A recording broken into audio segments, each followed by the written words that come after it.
Nicaragua, la violente répression à Masaya se poursuit. Un policier anti-émeute, lors d'affrontements avec des opposants, à Masaya, au Nicaragua, le 13 juillet 2018. Reuters, Osvaldo Riva. Au Nicaragua, les forces pro-gouvernementales continuent leur opération à Masaya, à une trentaine de kilomètres de la capitale. Cette incursion, rebaptisée par l'opposition « Opération Nettoyage », cible le quartier indigène de Monimbo, où la population est fortement mobilisée contre le président Ortega dont elle réclame la démission. L'objectif pour le gouvernement est de venir à bout des barricades qui paralysent totalement la ville et certains axes routiers du pays depuis plusieurs semaines. La violente répression de la contestation a déjà fait quelques 300 morts depuis le 18 avril. Sur les enregistrements qui parviennent, les habitants de Masaya témoignent de rafales d'armes automatiques et de tirs d'armes lourdes en provenance des quatre coins de la ville. Ils racontent les hommes cagoulés, vêtus de chemises bleues et munis de fusils d'assaut qui arpentent cette ville de 100 000 habitants, la plus mobilisée ces derniers mois contre le gouvernement Ortega.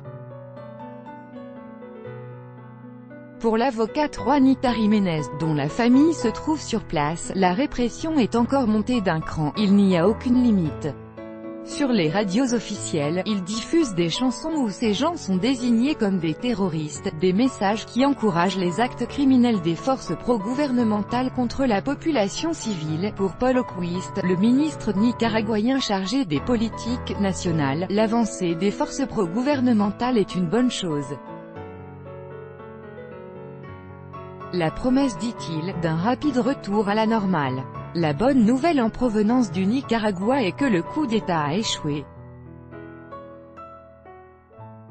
C'est une très bonne nouvelle, car cela va permettre le dialogue, ce dont les putschistes ne voulaient pas, une opération qui intervient au moment où la communauté internationale réclame l'arrêt de la répression. Mardi 17 juillet, le représentant du Vatican au Nicaragua a réclamé une trêve ainsi que le retour du gouvernement et de l'opposition à la table des négociations.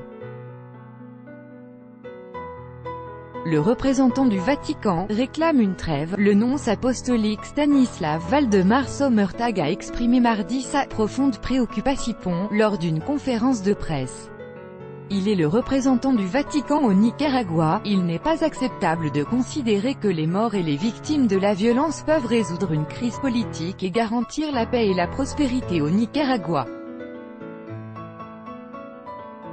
Par conséquent, en pleurant les morts et en priant pour les familles, je lance un appel, de toutes mes forces, spirituelles et terrestres, à la conscience de chacun, pour parvenir à une trêve et permettre un rapide retour à la table du dialogue national, afin de trouver ensemble une solution adéquate et résoudre ainsi la crise.